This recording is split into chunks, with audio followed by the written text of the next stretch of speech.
Hello, everybody, and welcome to the Self-Improvement Podcast, starring myself, Dalton Cox. And your boy Ian. So, to start off today's podcast, today's going to be an introduction podcast. And the main question for today is, what is self-improvement? It's a good question. First thing we gotta address is that it is something you should want. It is not something that other people would want for you. You should expect that you want to build a desire for it. And what it is What self-improvement is... Well, I kind of want to go off of what you were saying. It's, like Ian was saying, it's not about other people. It's about you. You're not improving for other people. You're improving for yourself. And before you can use an external motivation, you have to use an internal motivation. absolutely. Really. And, later on your path, external motivators are great. They're fantastic. But that shouldn't be your foundation. Exactly. But let's really answer this question. So, for me, self-improvement is, again, it's a desire to improve what's going on in your life, whether that's your thinking, your food, your health, your skills, the way you talk to people, improving it from where it is to where you want it to be.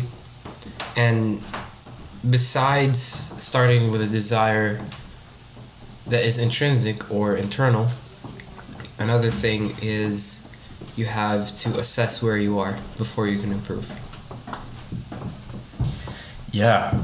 So, whether you're a multi-millionaire or you're living in a box asking for spare change, you need to assess your situation and find the areas where you can improve.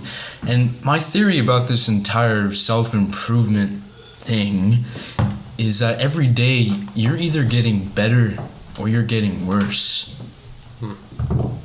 Right, because if you're not getting better, you're not changing the only person that you can change, which is yourself.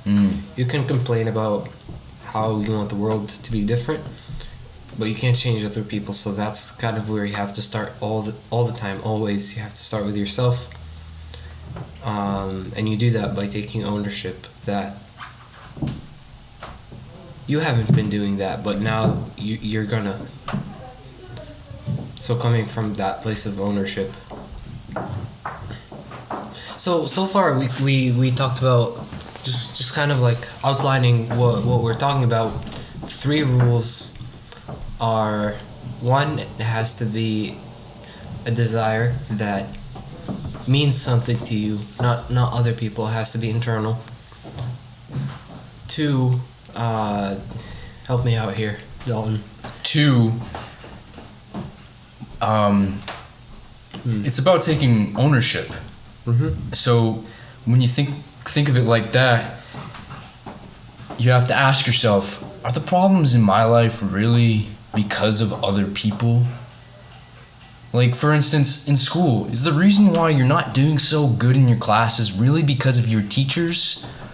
Or is it because of your dedication to the class, to learning, to being better? Yeah, looking at your situation accurately, which is the next rule. Rule number 3 is you gotta look at your situation accurately. Because if you can't even measure your progress. So as you're improving, you have to have a clear goal that is measurable. And that's something we actually have been working on for months through our mastermind, which we will not get too deep into because we'll have another episode on that. But we are very big on being able to measure what you're doing so that you can improve increment after increment.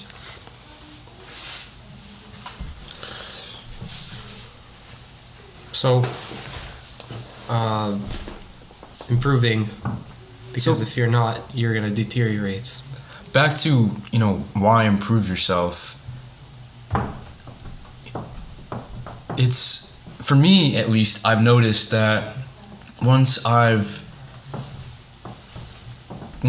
came onto this path and faced these challenges that I set up for myself and, struggled a little bit here and there, I realized the gratification I received and, getting a little more scientific, the serotonin and dopamine I felt.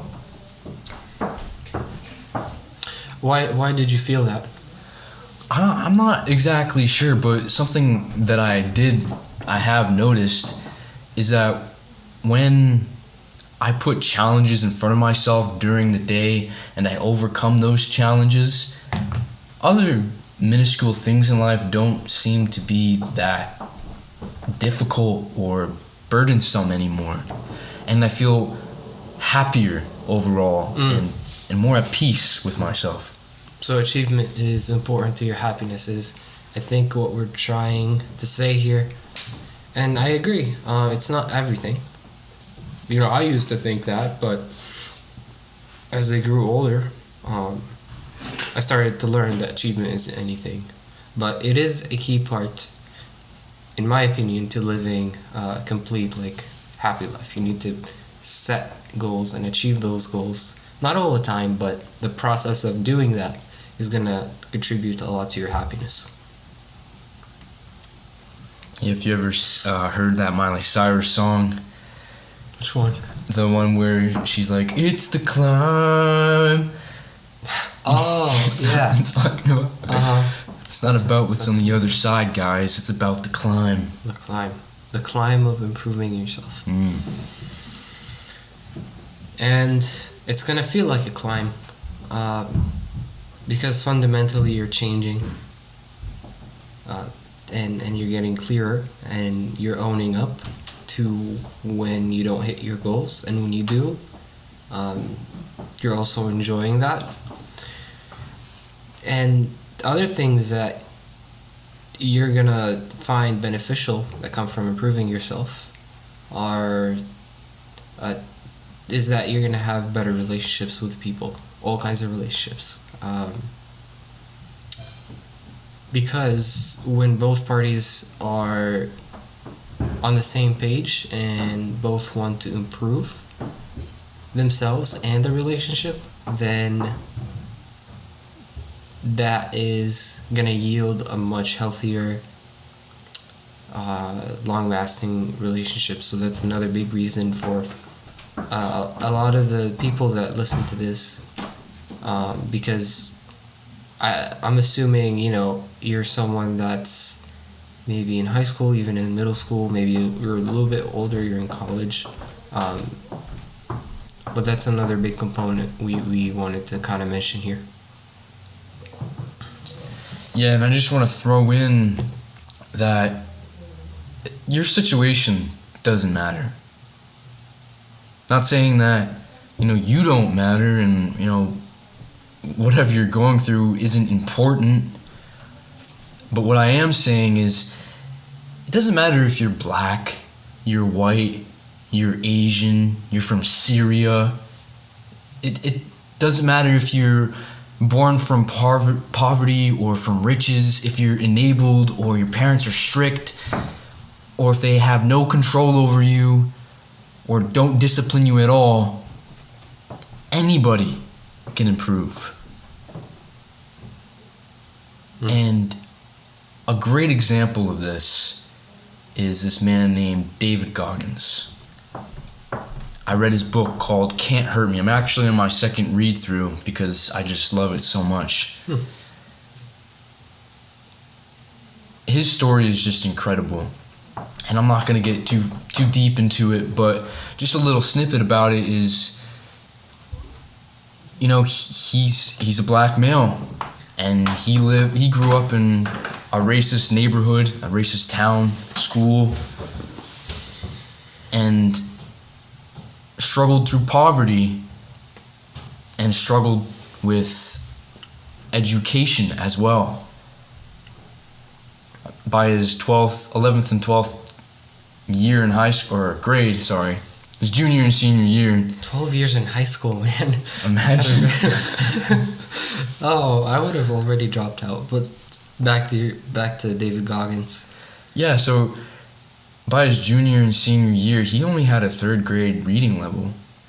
But, once he found his purpose, what he wanted to do, and realized that he had to take ownership and have accountability and improve himself, he was able to really cram and pass high school.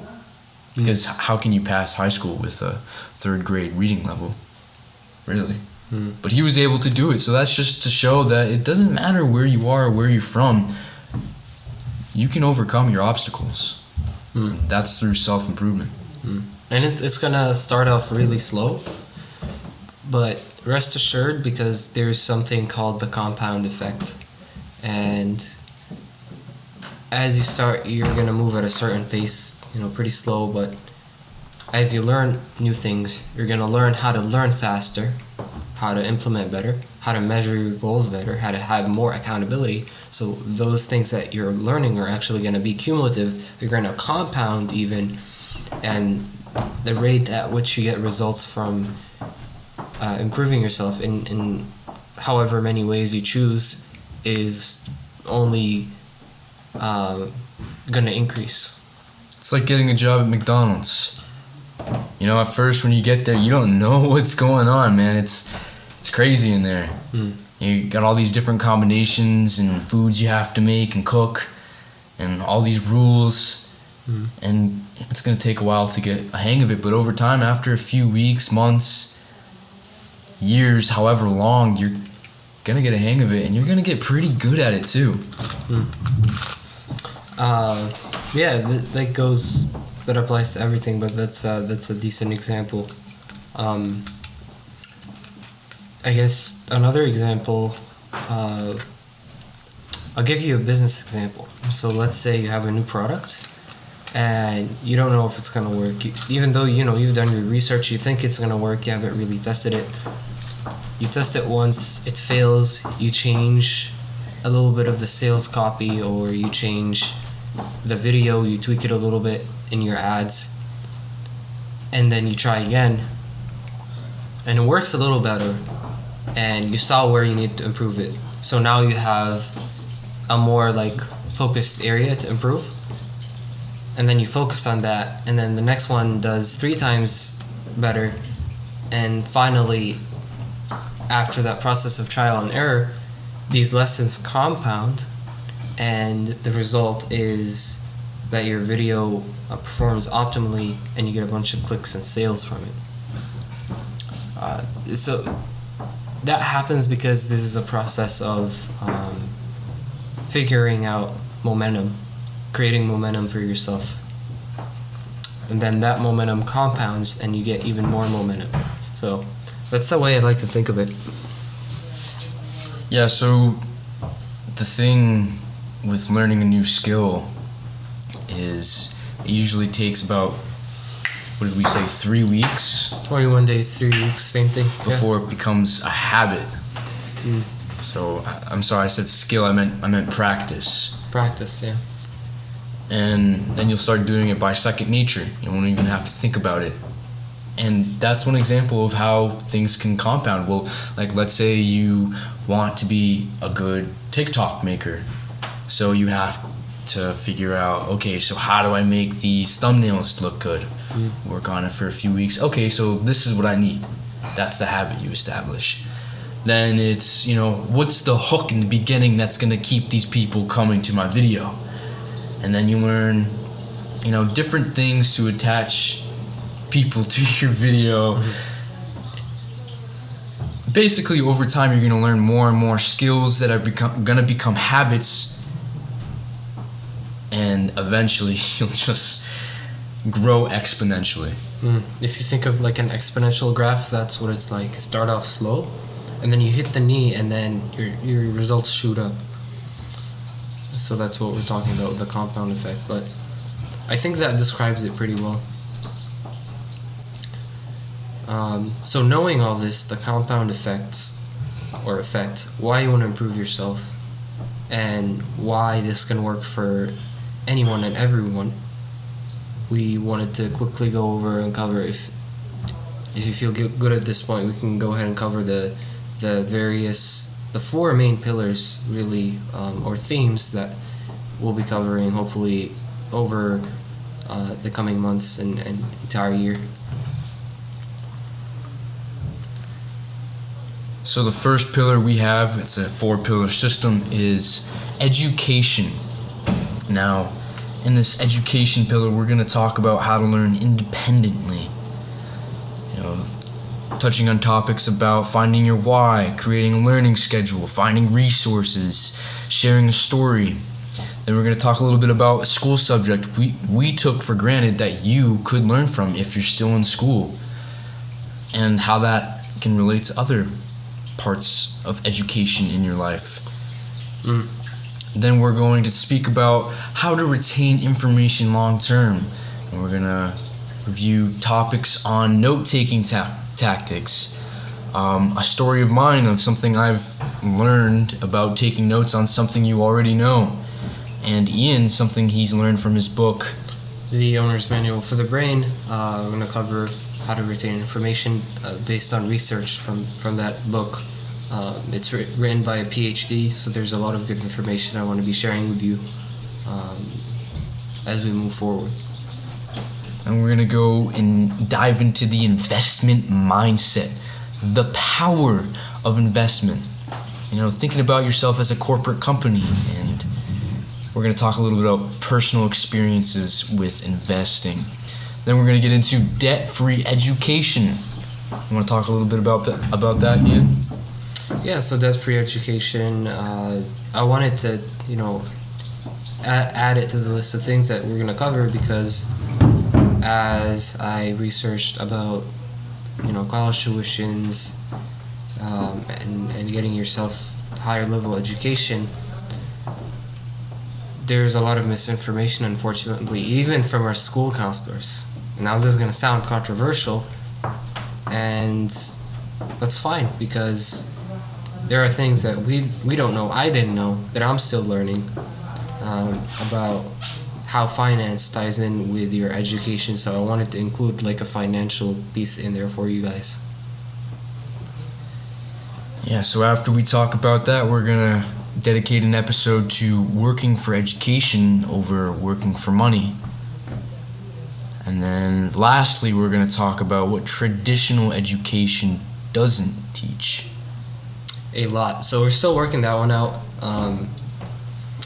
But I want to, in that episode, in that coming episode, I want to put more attention on things in your life that most people, don't tell you about, that you eventually neglect because they're not really at the core of what school teaches. Regardless of whose fault that is, it doesn't matter, because we're here to take ownership. But that last one's going to be fun. Now, something pretty cool that we're going to be doing every other episode is we're going to be taking people onto the podcast and interviewing them. And that way, not only can you guys learn from their stories of how, they've educated themselves or how that's contributed to their lives, but we're also going to learn a little bit from that and be able to improve ourselves as well. Yeah, so we're going to bring people that we know, people that we don't know, business owners, educators. It'll be a lot of fun. Next, we're... sorry. So, these pillars are going to be given out quarterly throughout the year. It's going to be a little weird because of the time that we're starting now, but it's going to be about a 3-month process per pillar. And so the second pillar we're going to get into is purpose. And there's a lot that goes into purpose, I'll tell you that. But one of the bigger things is knowing where you want to end up in the future, really, and then using tools like journaling, time management, the honest assessment, feedback, and tying that even with education, how you can use education to further your purpose. So that might be something that we'll cover. But yeah, I think that's it for purpose. Would you like to add anything, Dalton? No, I think you nailed that one. As always, man. I'm always on my purpose. Then we're gonna have a pillar for leadership, which is something I'm very passionate about. Things that I've learned from investment books, personal experiences that we're gonna talk about. Ian's gonna share some of his, but I'm gonna take the lead on this one. I'm not gonna dive into it too much here, but we're still working it out. We'll keep it a buck with you guys because this is an idea that we're so excited about. We're so excited about serving you guys that we just kind of dove in, planned out kind of the first two pillars. And we have a lot of ideas though for leadership, like Dalton mentioned, extreme ownership, giving stories from his life because he has a great backstory, which will be the next episode. We'll talk more about our backstories, so stay tuned for that. But he'll be sharing a lot of personal experience and a lot of the skills that he learned in books he read about leadership, such as establishing good relationships, being honest, and which helps with relationships and trust. Taking ownership of pretty much everything that goes around you, that happens with you and your team. The hierarchy of priorities when it comes to your team. Having humility and subordinating your ego. And balancing that dichotomies that you face in life, and much more. Much more. And these ideas come from top authors such as Jocko Willink, a retired Navy SEAL officer who served for 20 years and did a tour or there's a certain word when you get sent out from the military to serve in a certain place. I can't remember the name for it. It's not tour, but a tour is similar to it. An No, I'm not. It's alright. It doesn't. I'm not in the military, guys. He went to a pretty rugged area with lots of enemy contact and firefights, and where people lost lives. And high pressure situations. Yeah. And he had to learn leadership. Yup. And now after his 20 years of service, he's started a business to teach people how to apply these principles in life and in business, which happens to be the next pillar we're going to talk about. Excellent segue. Business.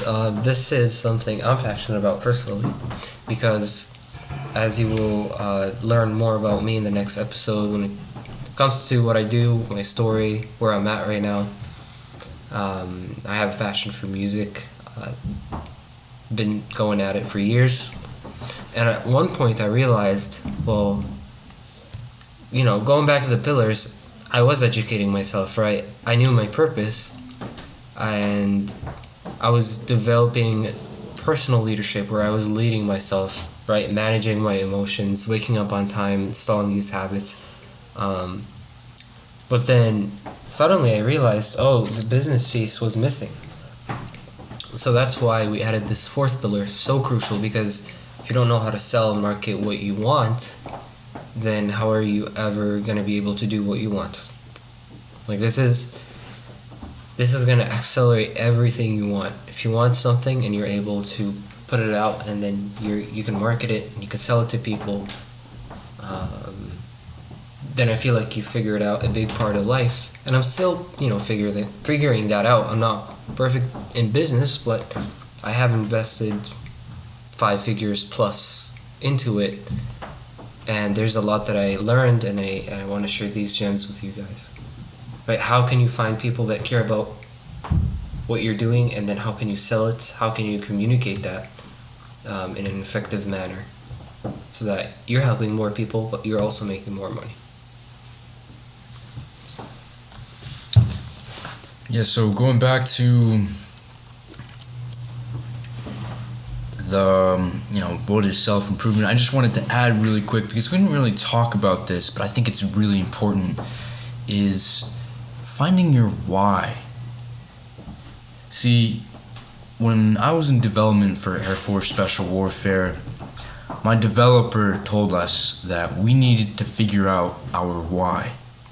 Because when we go through the pipeline, it's going to be hard. It's going to be difficult. It's going to be challenging. And we're going to want to quit. So you have to find the reason that you don't. And that's so true in so many things in life, especially in self-improvement. Like we were talking about earlier, it has to be internal. And yeah, for sure, finding your why. I want to talk about this more. I was watching a video. It was a book summary of a book I want to read, but sometimes I just like to get a feeler before I buy the book. And there's a book called The Dip, and it talks about how quitting is sometimes okay, but you can't quit if it's not strategic quitting. Now that goes against a lot of what people think, but what does strategic quitting look like? It's not quitting. That's the thing. Strategic quitting isn't quitting. Okay. It's finding a different path to your... That's kind of it. But yeah, keep going. So I read this in that leadership book, and a problem that the SEALs would have is that they would rush into this building that was barricaded down. There was a guy at the end of the hallway barricaded down with a machine gun, a heavy machine gun. And as SEALs, this was a training exercise, and as SEALs would push through the door, they get mauled down by the paintball machine gun. And so he'd send two more, and he'd send two more, and he'd send two more, until everybody, including himself, was, quote, or not quote, but dead, per se. And so he kept doing this. And so what Jocko did is he took him aside, and he's like, well, you have to look for another way. And the SEAL attitude is never give up. Keep going, never give up. That's what Buds is all about, is, they put you through excruciating pain and torment and mental torture to see if you have the will to not give up. So when you talk to a SEAL and say you can't just keep pushing your guys in there, you have to give up that strategy, you're not giving up the overall mission. Yeah. You're just finding a different path to achieve it. And so that's it. Yeah. Because in the dip, there are three kind of curves for progress, as I understood it. There's one where it's very stagnant, very flat, and then there's one, I forgot what it was called, but it's like very, very, it's just a plateau basically, but it's not very exciting, up and down. But then there's another one, the second one is called the cliff, where you see a lot of progress, but then it's a cliff, you fall. Like, crash, burn, most horrible thing. But then there's the other one, it's called the dip, where you start off, you're really excited, but then you dip, right? You stop getting excited, the work is getting hard. But the reason it's called a dip is because you're not going to stay there. Because when you're there, that's you're paying your dues. And then at the top, if you keep going along the x-axis, then the curve is going to spike up, and that is where you want to be. But to get there, you're going to have to go through the dip. You have to push through the dip. So the idea is you have to know whether you're in a dip or if it's just a plateau that leads nowhere. I forgot what the word was for it, but it's the same thing. We're talking about the same thing. It's not the goal, it's the strategy. Like I talk with a lot of prospects, and I'm like, hey, why haven't you hit your goal? And then instead of taking ownership, unfortunately, and those are bad fits. I don't work with these people. Sometimes they say that their dreams are not possible. And I'm like, no, look, real world example of people actually doing it. Why are you believing this? Sometimes they change, sometimes they don't.